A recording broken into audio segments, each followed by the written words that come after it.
Mesdames, Messieurs, bonjour et bienvenue à ce 12-13 sur la RTGA. Et voici les grands titres. Le verdict du procès Mamadou est attendu ce 17 novembre à Béni. Pour rappel, ce procès du général de brigade Mamadou Ndala s'est ouvert le 1er octobre. Il fait suite à l'assassinat de ce vaillant combattant des FARDC survenu lors d'une embuscade à 10 km de Béniville.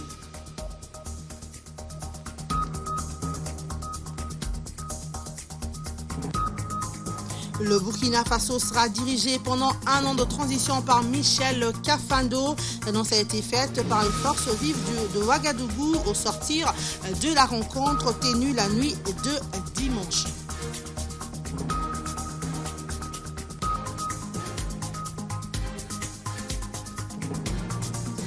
Et enfin, Moïse Katumbi Chapwe n'est pas mort. Le gouverneur du Katanga et président du tout-puissant Mazembe se porte mieux, même si encore faible après sa convalescence, a indiqué le président de Mazembe Benelux, Christian Rousseau, dans un communiqué publié sur le site du club Mazembe. Bonjour. Le verdict du procès de présumé assassin du général de brigade Mamadou Moustapha Ndala tombe ce lundi à Béni. En ce moment, la cour militaire opérationnelle du Nord Kivu est en train de prononcer le verdict après un mois et demi des audiences. Bien avant ce verdict, la cour a ainsi prononcé son arrêt sur l'affaire de l'ADEF qui a participé au récent carnage. Sur cette affaire, le colonel Birocho a été acquitté. Les détails de ce deux procès vous seront donnés au cours de nos prochaines éditions.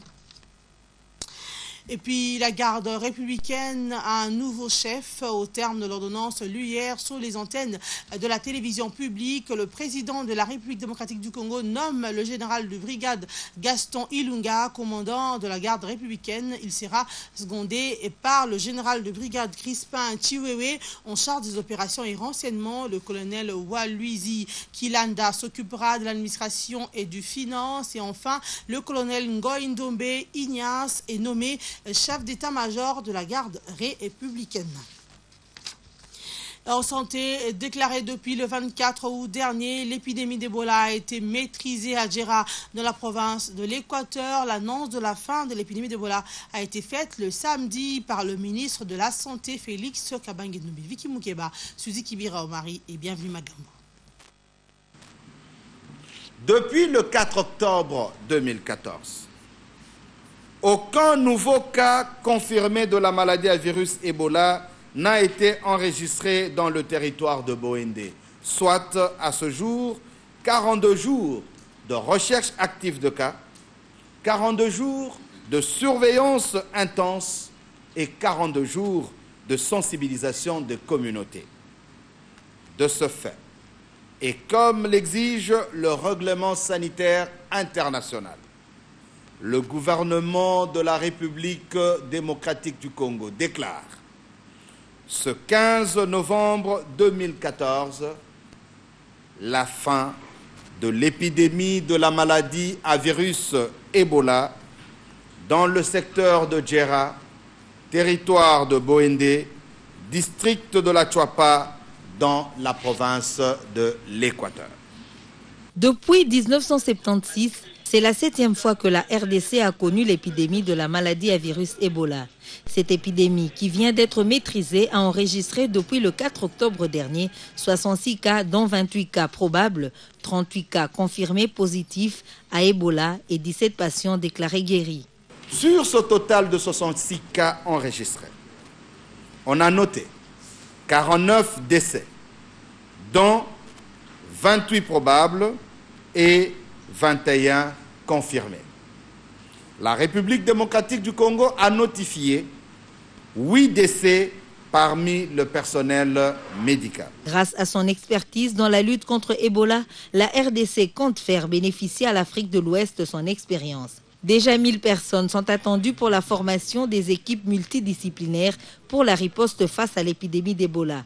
Un premier lot de 180 personnes ont été formées et prêtes à aller intervenir en Guinée, Sierra Leone, Libéria et au Mali. Au cours de cette conférence de presse, le ministre de la Santé a remercié les partenaires, la population de Djera et les professionnels des médias pour leur implication dans la lutte contre cette épidémie. Félix Kabange-Numbi appelle la population à pratiquer toutes les mesures d'hygiène élémentaires, notamment le lavage des mains avec le savon ou à la cendre. L'épidémie d'Ebola est éradiquée à l'Équateur, mais la RDC est toujours sous menace des cas d'importation de la maladie à virus Ebola sévissant en Afrique de l'Ouest. Juste après cette annonce, les partenaires au développement ont salué les efforts déployés par le gouvernement de la RDC dans la lutte contre l'épidémie d'Ebola. Ces partenaires ont travaillé aux côtés du gouvernement congolais pour mettre fin à cette épidémie qui a sévi à Djera dans la province de l'Équateur. Leurs propos ont été recueillis pour vous par Vicky Moukeba et bienvenue Magambo. L'un des aspects les plus importants est de soutenir d'abord l'apport du gouvernement en termes de fonds catalytiques. Cela est extrêmement important parce que c'est cette contribution financière du gouvernement qui a permis d'entreprendre les premières interventions et c'est ensuite que l'appui des autres partenaires est intervenu. On a pensé que l'épidémie à Djera a été gérée de manière facile parce que c'était isolé. Non. C'était une des épidémies dont la gestion a été très complexe, et par l'isolement qui a nécessité la mobilisation des logistiques importantes, de la nécessité d'avoir des ressources humaines disponibles et qui ont travaillé dans des conditions extrêmement difficiles, et également la nécessité d'intervenir très rapidement et de manière efficace. Je pense que le travail que le but va réaliser et qui va, d'une manière ou d'une autre, prendre en compte également les apports des uns et des autres, nous permettra d'avoir une idée de la contribution. Au-delà de la dimension communautaire, prise en charge et au niveau des enterrements, je pense qu'il y a eu deux dimensions qui ont été menées en parallèle et j'invite vraiment les médias à souligner l'expérience congolaise, à la fois médicale mais également humaine et comportementale. Et donc on le voit, l'approche c'était au-delà d'une vingtaine de villages, ménage par ménage, et je pense que cette expérience, ces acquis seront très importants pour la solidarité africaine. Donc c'est le troisième point, continuer nos efforts. Au-delà du médical et du comportemental, il y a aussi toute la dimension de la communauté, le rapport avec les messages et aussi la dimension humaine. Tout à fait autre chose, la semaine de l'agriculture familiale avec pour thème l'avenir de l'agriculture familiale en RDC. C'est clôturé le week-end à l'espace Bilembo par une mini-foire des produits alimentaires. Cette dernière a regroupé divers acteurs du secteur agricole allant du mouvement paysan aux bailleurs de fonds. Bernadette Kamango, Bodrimata. Des conférences, débats, des sensibilisations relatives à la problématique de l'agriculture familiale ont figuré à l'ordre du jour de cette semaine. Des sujets concernant la dynamique des organisations paysannes, l'application du RAID par les paysans, la communication, l'agroforesterie des savanes, le maraîchage et d'autres ont retenu l'attention des conférenciers. La vice-présidente de la CONAPAC, Rosalie Biumba, relève l'opportunité de l'agriculture familiale en RDC. Avec l'agriculture familiale, il y a cette protection-là d'abord de l'environnement. Il y a cette protection-là des cultures locales. Donc tout ça, ce sont des histoires que nous ne pouvons pas abandonner, nous, à notre niveau, que de pouvoir valoriser et aller de l'avant avec notre agriculture familiale. La présentation des produits des terroirs de la RDC a permis aux participants de découvrir l'intérêt de consommer plus local. Des jus, du piment, des légumes, tous des produits locaux et bio ont été présentés par des spécialistes de la transformation des produits agroalimentaires. Ces personnes disent rencontrer beaucoup de difficultés dans leur travail. Nous avons un sérieux problème pour nous faire connaître au niveau du grand marché. Nous avons des problèmes d'abord de présentation. Le grand problème, c'est le problème d'emballage. Et de deux, moi, je crois que c'est aussi un problème de politique. Il faut que les autorités de la place aussi s'intéressent à la valorisation des produits de notre terroir. À côté, une démonstration des foyers économiques avec des briquettes de bambou a suscité la curiosité du public. C'est bon pour l'environnement puisque ça nous évite de couper les arbres pour faire les charbons. Donc à partir des bambous, qui n'est pas un arbre, qui n'est qu'une herbe géante et qui pousse dans la nature, en tout cas, très rapidement. Pour rappel, les Nations Unies et l'Union africaine ont décrété 2014 année internationale de l'agriculture familiale et de la sécurité alimentaire. Le Congrès national congolais se confirme de plus en plus sur toute l'étendue du territoire national au Katanga. Ce parti cher à Pius Mwabilu se prépare déjà pour les élections urbaines, municipales et locales. Ce week-end, le président fédéral de ce parti politique, Gabriel Nzeng, a appelé les cadres et militants du CNT à se concentrer pour des élections afin de gagner plus de sièges. Roger Ngandou, notre correspondant à Lubumbashi, nous donne les détails.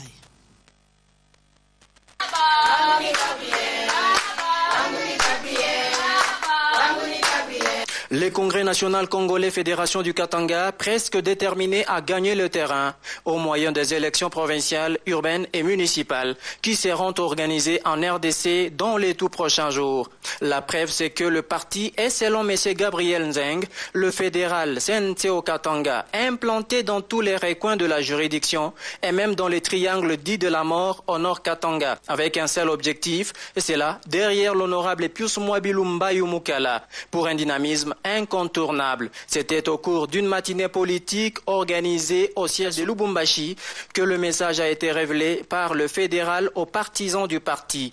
Gabriel Nzeng en a profité pour appeler tout le monde au bon sens et à se méfier aux discours égoïstes de politiciens qui ne font que détruire, mais de s'accrocher plutôt au CNC, un parti qui met au centre de toute chose l'homme et son social. La joie était grande dans les camps de camarades CNT Katanga après avoir reçu le message sur l'obtention prochaine de cartes biométriques, ce qui est une première en RDC.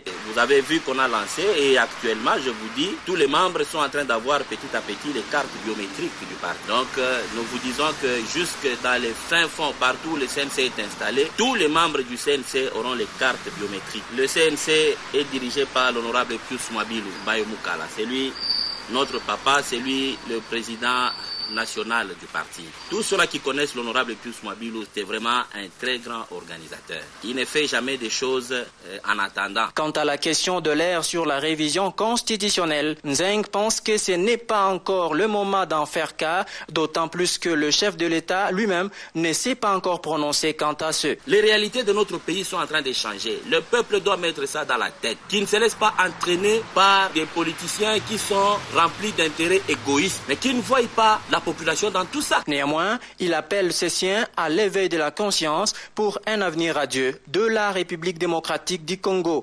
Lubumbashi, Roger Ngandou Amitaba, RTGA. Et la Commission électorale nationale indépendante et l'ONU Femmes déterminées à promouvoir le genre dans le processus électoral. C'est la conclusion à laquelle les participants à l'atelier de formation sur le genre et les élections sont parvenus à Zongo, au Bas-Congo, où s'est tenue cette formation. Richard Chakokanengele, bienvenue Magambo. Tout est bien qui finit bien, dit-on. L'atelier de formation en genre et élections organisé par la Commission électorale nationale indépendante en partenariat avec l'ONU Femmes a débouché sur un engagement ferme de la centrale électorale.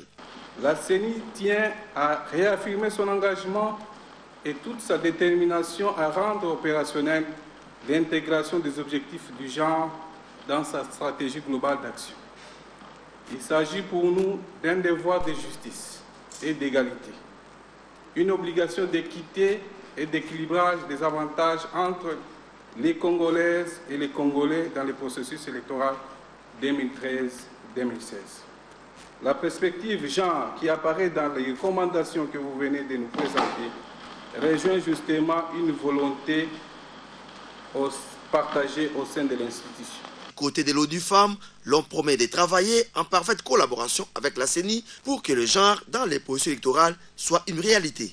ONU Femmes compte sur un partenariat solide avec la CENI et ne s'empêchera pas de déployer son expertise pour l'accompagnement des acteurs qui seront impliqués dans la mise en œuvre du plan stratégique genre de la CENI. Le comité d'intégration et de médiation électorale peut désormais compter sur ces points focaux disséminés à travers les communes de Kinshasa pour mieux accomplir sa tâche.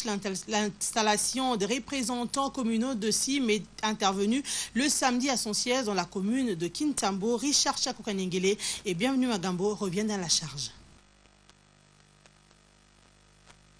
Ils sont au total 24 ces représentants communaux du comité d'intégrité et de médiation électorale en raison des 2 par commune qui vont désormais aider les CIM dans la prévention et la gestion des conflits électoraux. Ils ont pris officiellement leurs fonctions à travers cette cérémonie d'installation après avoir été désignés par leurs confessions religieuses respectives. Le pasteur Delphin Elébé Kapalaï, président des CIM, les a appelés à travailler à l'unisson et dans la cohésion interconfessionnelle pour favoriser la tenue des élections apaisées en RDC. Pour Monseigneur Milengue, le médiateur servira d'intermédiaire entre les partis politiques afin d'apaiser les tensions pré- et post-électorales et formuler des propositions relatives au bon déroulement des élections. Au niveau des communes, d'abord, il surveille les conflits électoraux, qu'ils alertent la CIM au niveau national, des cas de conflits qui surgissent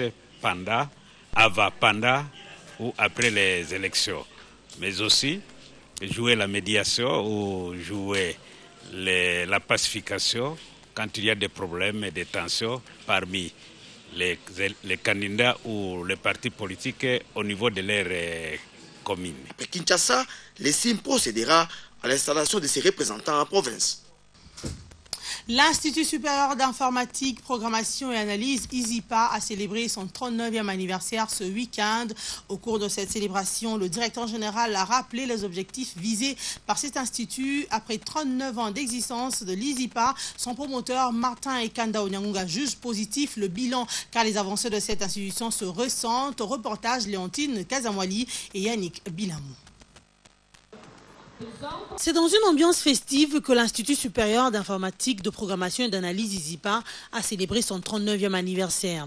Créé le 15 novembre 1975, l'ISIPA compte aujourd'hui 3 sites à Kinshasa et une extension à Matadi dans le Bas-Congo. Le directeur général Michel Lodi a indiqué que l'ISIPA a connu un cursus évolutif.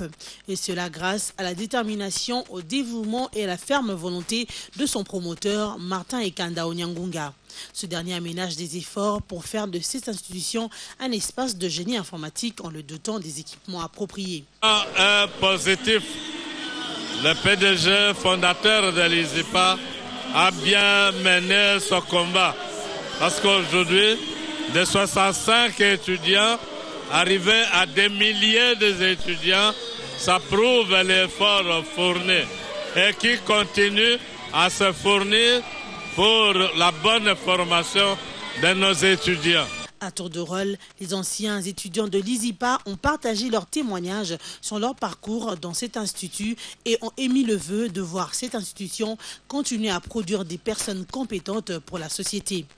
Et pour marquer cette journée, Rufine Ekanda, l'épouse du promoteur Martin Ekanda, a distribué des polos aux étudiants présents à la manifestation. Pour lier l'utile à l'agréable, une animation musicale a été au rendez-vous avec l'artiste musicien Weranson, l'orchestre de l'ISIPA et un groupe folklorique. La cérémonie s'est clôturée avec le partage du gâteau d'anniversaire.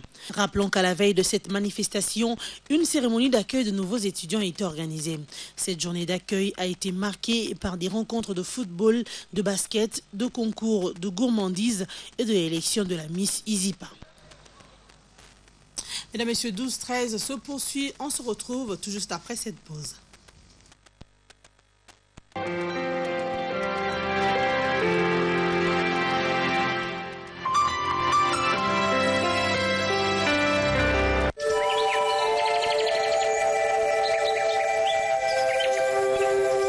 Pour rester en forme et en bonne santé, il est aussi conseillé de faire un max en vitamines. Dimess, un jus aux extraits d'orange, de banane, de raisin et d'autres fruits riches en vitamine C.